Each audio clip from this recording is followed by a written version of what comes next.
वागर्धाविव सम्पृक्तौ वागर्थप्रतिपत्ते जगतः पितरौ वन्दे पार्वती परमेश्वरौ। शुक्लं ब्रह्मविचारसारपरमां माद्यां जगद्व्यापिनीं वीणापुस्तकधारिणीम् अभयदां जाड्यान्धकारापहं हस्ते स्फाटिकमालिकां विदधितिं पद्मासने संस्थितां वन्दे तां परमेश्वरीं भगवतीं बुद्धिप्रदां शारदां। मान्याः माननीय सचिव महोदय, भारतेश्वरी मड़वारी संस्कृत महाविद्यालय छपरा तथा महानुभाव माननीय प्रधानाचार्य डॉक्टर गजानन पांडे, भारतेश्वरी मड़वारी छपरा के निर्देशानुसार लॉकडाउन की स्थिति में घर से पढ़ाने के निर्देशों का अनुपालन करते हुए मैं डॉक्टर चंद्रभान त्रिपाठी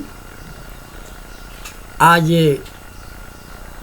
मेघदूत खंड काव्य उत्तर मेघ पर ही, क्योंकि मैं पूर्व मेघ पर छात्रों को संबोधित किया था, आज उत्तर मेघ को ही लेकर महाकवि कालिदास की कृतियों का, महाकवि कालिदास के वैदुष्य का, उनके उपमा का विश्लेषण करने जा रहा हूँ। मेघदूत जैसा कल हमने बताया था महाकवि कालिदास की उत्कृष्ट रचना है, खंड काव्य है, जिसे गीत काव्य भी कहते हैं, जो मंदाक्रांता छंद में उपनिबद्ध है। मंदाक्रांता छंद जैसे कोई क्लेशित व्यक्ति अपने हृदय के भावों को किसी इष्ट मित्र से धीरे धीरे अभिव्यक्त करता है, वैसे ही प्रिया से विश्लेषित यक्ष मेघ को दूत बनाकर और अपने हृदयंगम भावों को अपने प्रिया के पास प्रेषित करने की चेष्टा करता है। कल हमने चर्चा किया था, जब महाकवि कालिदास के स्थान विशेष की बात आती है, उनके जन्म स्थान का समीक्षकों ने जो निरूपण किया है, महाकवि कालिदास के विषय में बहुत सी किंवदंतियाँ हैं, बहुत से उद्धरण दिए जाते हैं। कुछ लोग उज्जैनी के कहते हैं क्योंकि उन्होंने उज्जैनी के साथ पक्षपात किया है, कुछ लोग हिमालय के कंदरा के हिमालय की उपत्यका भाग के कहते हैं, कुछ लोग बंगाल के कहते हैं, कुछ समीक्षक तो मिथिला के भी कालिदास को ठहराते हैं, इत्यादि इत्यादि। लेकिन अपने काव्यों में, महाकाव्यों में, नाटकों में महाकवि ने उज्जैनी के साथ, भगवान शंकर के साथ स्पष्टतः पक्षपात किया है। पूर्व मेघ में जैसे कल हमने कहा था, महाकवि कालिदास जब जब मेघ को उससे रामकूट पर्वत से हिमालय के में अवस्थित उस अलकापुरी में भेजने का रास्ता बता रहा होता है, वो कहता है कि हे मेघ वक्रः पंथा जदपि भवतः प्रस्थितस्योत्तराशां शोधोत्संग प्रलय विमुखो मास बभूरुज्जैन्याः विद्युद्दामस्फुरितचकितैस्तत्र पौरांगनानां लीलापांगैर्यतिरवशे लोचनैर्व्यंचितोषि। मालदेश के मालव देश है, उज्जैनी मालवा में ही पड़ता है। कवि का भाव है कि मालव देश की जो भूविलासिनियाँ हैं, जो लोलापांगे रमणियाँ हैं, भोली भाली उस नारियों से भिन्न हैं, क्योंकि वो नगर की हैं। पर उज्जैनी की नारियाँ उनके भ्रूभंगों में रमण करने के लिए, यद्यपि तुम्हारा रास्ता कुछ टेढ़ा पड़ेगा, फिर भी वहाँ विशाल भवनों से लिपटना न भूलना। तुम्हारी बिजली की चमक से डरकर वो वहाँ की नवेलियाँ चंचल चलाएंगी और उन पर रीझना मत। यदि उनके चंचल नयनों के में विराम नहीं करते हो, रमण नहीं करते हो, तो तुम्हारा जीवन व्यर्थ होगा। फिर जो है कवि कहता है, महाकवि कालिदास का यह जो संदेश है कि प्राप्यावंती मुदेन कथा कोविदग्राम विरुद्धाल पूर्वोदिष्टा मनुष्यपुरीं श्री विशालां विशालां स्वल्पी भूते सुचरित फले स्वर्गिणां गां गतानां शेषैः पूर्णैः हृतमिव दिवः कांतिमत् खंडमेकम्। कवि का मानना है कि स्वर्गलोक में रहने वाले जो लोग हैं, जब उनका पूर्ण छीड़ हो जाता है तो वो मर्तलोक में अवतरित होते हैं। अवंती देश में पहुंचकर यक्ष कहता है कि हे मेघ, अवंती देश में पहुंचकर तुम धन धान्य से भरी उस विशाल नगरी की ओर चले जाना जिसकी चर्चा पहले यक्ष कर चुका है। वहाँ गांव के बड़े बड़े लोग महाराज उदयन की कथा भली प्रकार जानते हैं। वह नगरी मानो स्वर्ग में अपने पुण्यों का फल भोग चुकने वाले पुण्यात्मा लोग पुण्य समाप्त होने से पहले ही अपने बचे हुए पुण्य के बदले स्वर्ग का एक चमकीला भाग अपने साथ धरती पर उतारने के लिए लेकर चले आए हैं। ऐसी वह विशाला नगरी है। ऐतिहासिक दृष्टिकोण से इसका बहुत बड़ा महत्व है। कालिदास को उज्जैनी बहुत प्रिय थी और इस नगर से उनका बहुत ही घनिष्ठ संबंध था, ऐसा उनकी कृतियों से लगता है। यह संबंध चाहे जन्म का हो अथवा कर्म का, क्योंकि इसमें उनके कृतियों का विश्लेषण कर ही आदमी कुछ कह सकता है। क्योंकि कुछ महाकवि कालिदास ने अपने जन्म के विषय में तो कुछ लिखा नहीं अपने महाकाव्यों में, इसलिए उनकी कृतियों का विश्लेषण कर ही इस विषय में कुछ कहा सकता है। तो उज्जैनी के प्रति उनका कुछ विशेष लगाव है, इसीलिए मेघदूत उस समय लिखा गया जब वत्सराज उदयन उज्जैनी के राजा थे।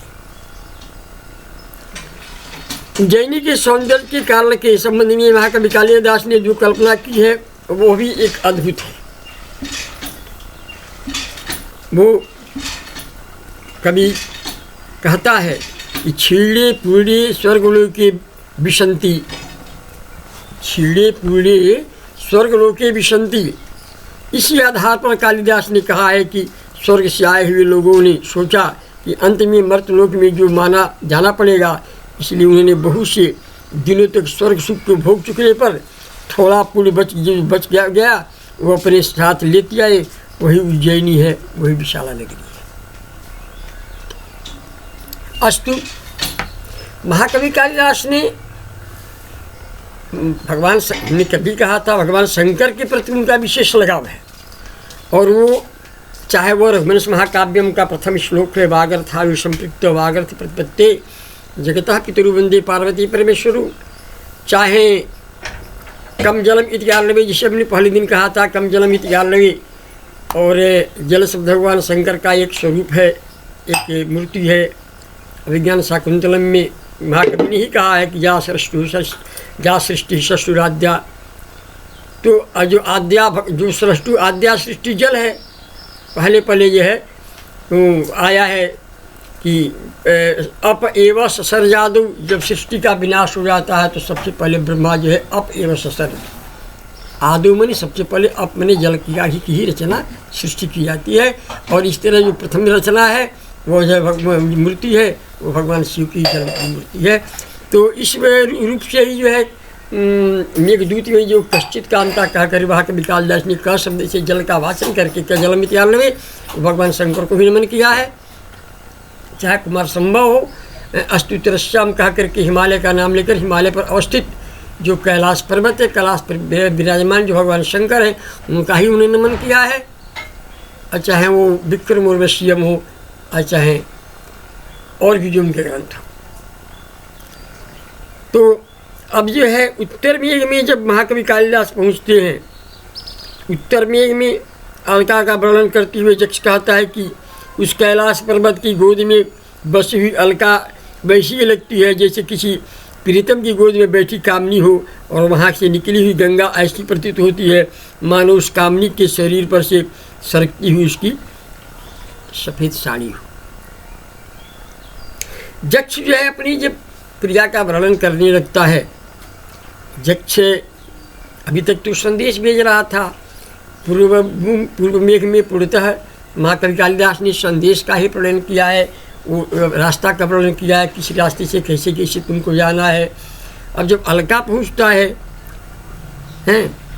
तो वहाँ जो है अलका का वर्णन करते करते कभी कहता है कि राशि भूतः प्रतिदिनमिव त्र्यंबकश्च है।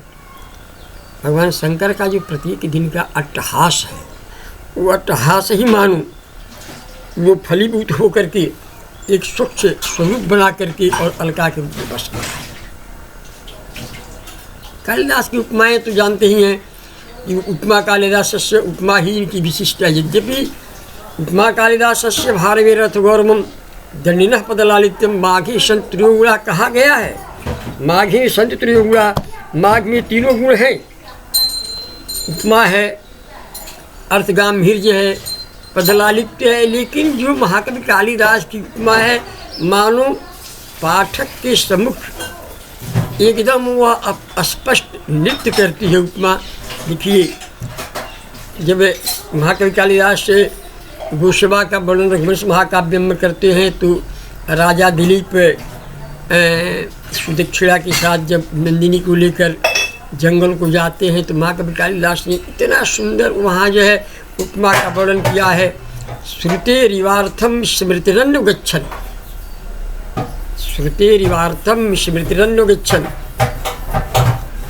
अभिज्ञान शाकुंतलम में जब प्रियंवदा अनुसुईया पूछती हैं, कहती हैं दुष्यंत से कि जैसे हमारी सखी यह शोचनीय अवस्था को प्राप्त न हो ऐसी कोई व्यवस्था आप करेंगे, तो वहाँ दुष्यंत संकल्प करता है।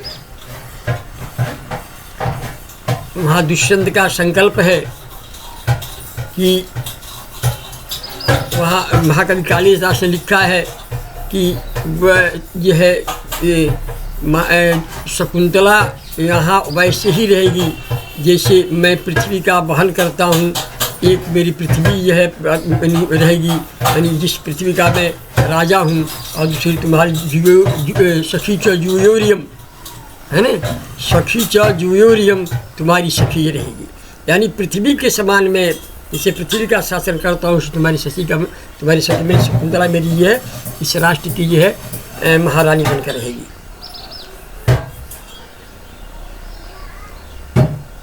इस तरह जो है मैं जब उत्तर मेघ में मैं महाकवि पहुँचते हैं तो जो उत्तर मेघ में जा कर के जब वो उज्जैनी का वर्णन करते हैं, अलका का वर्णन करते हैं, अलकापुरी का विस्तृत संश्लिष्ट भावपूर्ण तथा भव्य परिचय देते हुए महाकवि कहते हैं अलका में ऊंचे भवन, सुंदर नारियाँ, भवनों में रंग बिरंगे चित्र, संगीत, मृदंग की धूमधाम, नीलम से जड़ी हुई धरती और गगनचुंबी अट्टालिकाएँ वहाँ विद्यमान हैं। वहाँ की कुलवधुओं के हाथों में कमल के आभूषण, चोटियों में कुंद के फूल, मुख पर लोद्र के फूलों का पराग, जूड़े में कुर्बक, कानों पर सिरस के फूल और माघ में कदम्ब के फूल दिखाई देंगे। वहाँ सदा फूलने वाले वृक्ष, बारहमासी कमल और कमलिनियाँ, सदा बरसे रहने वाले हंस, चमकीले पंखों वाले पालतू मोर, सदा प्रसन्न यक्ष और यक्षिणियों की भरमार है। वहाँ प्रसन्न यक्ष नित्य अपने भवनों में अपनी प्रियाओं के साथ बैठकर मद पीते हैं, जो बाजों के बजने के कारण कल्प वृक्ष से निकला करता है। वहाँ की सुंदरी कन्याएं मंदाकिनी के तट पर रत्न से खेलती हैं और चंद्रकांत वड़ियों से टपकता हुआ जल वहाँ की स्त्रियों की थकावट दूर किया करता है।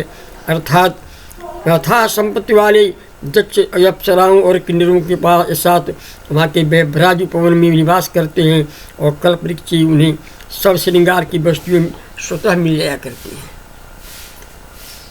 पत्ते के समान सांवले वहाँ के घोड़े, रंग और चाल के सूर्य के घोड़ों के को नहीं समझते। ऊंची ऊंची पहाड़ियाँ, वहाँ के ऊंचे हाथी वहाँ मद बरसाती चलते हैं। रावण से लड़ने वाले वीर लोग घाव के चिन्हों को भी आभूषण जो है ये समझते हैं। और शिव का निवास वहाँ होने के कारण कामदेव भी वहाँ भौरों की डोर वाला धनुष न चढ़ाकर छबीली कामिनियों की बाकी चितवन से ये काम निकाल लेता है। कालिदास ने अलका की वनस्पति और जीव जंतुओं का जो वर्णन किया है वह वनस्पति शास्त्र और प्रकृति शास्त्र के सर्वथा विपरीत है, क्योंकि हिमालय के उस प्रदेश में बबूल, कुंद, कदम्ब, मोर, घोड़े और हाथी नहीं हो सकते, किंतु वहाँ की दैवी सृष्टि थी जिसके लिए वनस्पति शास्त्र प्रमाण नहीं दे पाता। इस तरह से आगे बढ़ते हुए कालिदास ने यक्ष के माध्यम से जब उसकी प्रिया का वर्णन करवाया है, यक्ष अपनी प्रिया के विषय में कहता है जब वहाँ का रास्ता बता लेता है तो कहता है कि तुम जैसा कि कैसे पहचानोंगी कि मेरी प्रिया कैसी है। कहता है कि तन्वी श्यामा शिखर दशनात् पक्वबिंबादरोष्टि मध्य क्षामा चकितहरणि परीक्षणा निम्ननाभि श्री श्रोणी धभारा दलसगमना स्तोकनम्रास्तनाभ्याम या तत्र स्याद्योति विषये शिष्टराज्यव धातु। महाकवि कालिदास के काव्यों की जो ललनाएँ हैं, गड़बड़ियाँ हैं, वह ब्रह्मा की आदि सृष्टि ही है, ऐसा नहीं है। अभिज्ञान शाकुंतलम में भी शकुंतला को भी सृष्टि की है पहली स्त्री घोषित किया है, माना है। और इसमें भी कवि कहता है ये जो है ज्योति विषय सृष्टराद्यव धातु, अर्थात ब्रह्मा की यह मानो पहली रचना ही है यक्ष की पत्नी यक्षिणी। कैसी भाई? अततन्वी श्यामा शिखर दशना पक्वबिंबाधरुष्टि, वह दुबली पतली है, नोकीले दांतों वाली है, पके हुए बिंब फल के समान लाल होठों वाली है, पतली कमर वाली है, डरी हुई सी आँखों वाली है, गहरी नाभि वाली है, नितंबों के बोझ से धीरे धीरे चलने वाली, स्तनों के भार से कुछ आगे को झुकी हुई, जो युवती तुम्हें दिखाई दे वही मेरी पत्नी होगी, ऐसा उसको चिन्ह बताता है। लेकिन उसकी सुंदरता देखकर ऐसा जान पड़ेगा मानो ब्रह्मा की सबसे पहली सृष्टि कारीगरी वही है। आगे उस बिरहनी का परिचय देते हुए कहता है कि बिरहिता चकवी के समान अकेली और कम बोलने वाली उस प्रेसी को देखकर तुम समझ लोगे वह मेरा दूसरा प्राण, मेरी दूसरी प्राण ही है। और अपनी प्रीतमा की विरह क्रियाओं का वर्णन करते हुए यक्ष कहता है कि जाए या तो वह पूजा चढ़ाती मिलेगी या मेरा चित्र बनाती मिलेगी। मैना से पूछ रही होगी कि तुम अपने पति को स्मरण करती हो या नहीं। मैले कपड़े पहने गोद में बिया लिए ऊंचे स्वर में मेरे नाम की गीत गाती होगी। उसमें बेसुधी में उसे राग के उतार चढ़ाव का भी ध्यान नहीं रहता होगा या देहली पर रखे हुए फूलों को देखकर सांप से बचे हुए दिन गिन रही होगी या मन ही मन पिछली मधुर स्मृतियों का आनंद ले रही होगी। उसकी प्यारी सी सखियाँ दिन में उसका साथ नहीं छोड़ती हैं होंगी, इसलिए उसके पलंग के आसपास खिड़की पर जो बैठना और जब उसकी सब सखियों सो जाती होंगी तो उसके पास पहुंच जाना और उसे तुम ढूंढ लेना। और एक करवट पड़ी होगी, आंसू बहा रही होगी और बड़े हुए नखों वाले हाथ से वह अपने गालों पर छाए हुए रूखे और उलझे हुए बाल हटा रही होगी। विरह के कारण चंद्रमा की किरणें भी उसे काट देती होंगी। आजकल वह गोरे जल से नहा रही होगी, इसलिए उसके रूखे बाल मुंह पर लटक कर उसको पतले होठों को तपाने वाले सांसों से हिलते जा रहे होंगे। वह स्वप्न में मुझे मिलने के लिए नींद बुलाती होगी या बहते हुए आंसू उसकी आंखें नहीं लगने देती होगी। यह सब बिरहड़ी महाकवि कालिदास ने सब बिरहड़ी स्त्रियों के लक्षण के विषय में लिखा है कि जो स्त्रियाँ प्रोषित भर्तृका होती हैं उनका ये लक्षण होता है, क्योंकि प्रोषित भर्तृका के लिए श्रृंगार वर्जित है और आगे वो लिखते हैं कि श्यामा स्वंगम चकित हरिणी प्रेक्षणे दृष्टिपातम वक्त्रच्छायां शशिनी शिशिनाम बरहारेषु केशान उत्पश्यामि प्रतमिषु नदी बीचिषु भ्रूविलासान् हस्ते रकस्मिन् हन्ते कस्मिन् क्वचिदपि नते चंडी सादृश्यमस्ति। मैं वहाँ बैठा पिरिंगू की लता से, तुम्हारे शरीर डरी हुई हरड़ी की आँखों में तुम्हारी आँख, चंद्रमा में तुम्हारा मुख, भौरों के पंखों में तुम्हारे बाल और नदी की छोटी सी लहरियों में तुम्हारी भ्रिकुटी भौहें डूब कर ढूंढा करता हूँ, पर तुम्हारी बराबरी उसमें कहीं भी देखने को नहीं मिलती। यक्ष जो है कहता है कि आकर कह देना कि मैं तुम्हारे चित्रों को बनाकर मैं तुम्हें ढूंढने का प्रयास करता हूँ, लेकिन तुम्हारी जो है कहीं आकृति इन चीज़ों में नहीं मिलती, क्योंकि तुम इन सबों से परे हो। फिर कहता है कि त्वामालिख्य, जाकर ही यक्ष में कह देना कि मैं त्वामालिख्य प्रलयकुपितां धातुरागे शिलायाम आत्मानं ते चरणपत्यं यावदिच्छा विकर्तुम् अस्त्रिस्तावत् मुहुर्पिचिते दृष्टिरारूप्यते मे पूरस्तस्मिन्नपि सहते संगमं नो कृतान्तु। जो ही मैं पत्थर की शिला पर गेरू से तुम्हारी रूठी हुई आकृति बनाकर मूर्ति चित्र खींचकर तुम्हारे पैर पकड़ने चलता हूँ, ते हूँ आँखों में आए हुए आंसुओं के उमड़ने से अंधेरा छा जाता है और वह निर्दयी काल चित्र में भी तुम्हारा वो दर्शन नहीं करने देता और वह चित्र मिट जाता है। इस तरह महाकवि कालिदास ने अपने प्रकृति के माध्यम से, मेघ के माध्यम से अपने प्रिया के पास जो संदेश पहुंचाया है, और इस संदेश को सुन करके स्नेहानाहु किमिपि विरहे ध्वंसलस्ते तो भोगान दिष्टे वस्तुनिपचित रसा प्रेम राशि भमंती। न जाने लोग क्यों कहा करते हैं कि विरह में प्रेम कम हो जाता है। सच्ची बात तो यह है कि जब चाहिए हुई वस्तु नहीं मिलती तो उसे पाने के लिए प्यास बढ़ जाती है, प्रेम ढेर सारे इकट्ठा हो जाता है। इस तरह यह संदेश देकर उसने मेघ से प्रार्थना की है कि मेरी प्रीतमा को ढाढ़स बढ़ाकर उसके कुशल समाचार पाकर उसे अभिज्ञान देकर तुम वहाँ लौट आना और मेरे प्राणों की रक्षा करना। इतने प्रयुक्तम ही प्रलयसु सता मीप्सित प्रार्थितार्थिक क्रिया इस तरह जो है यक्ष ने अपनी आखाड़ से प्रथम दिवस से प्रारंभ करके और अंत में अपने पिता का संदेश यक्ष के द्वारा भेजने, मेघ के द्वारा भेजने का एक प्रयास किया है। महाकवि कालिदास की यह मेघदूत जो है वह विप्रलम्ब श्रृंगार का एक जीता जाता सचिव उदाहरण है। विप्रम में संभोग और विप्रलम्ब श्रृंगार में जो दो होता हुआ करता है, एक संयोग श्रृंगार और विप्रलम्ब श्रृंगार।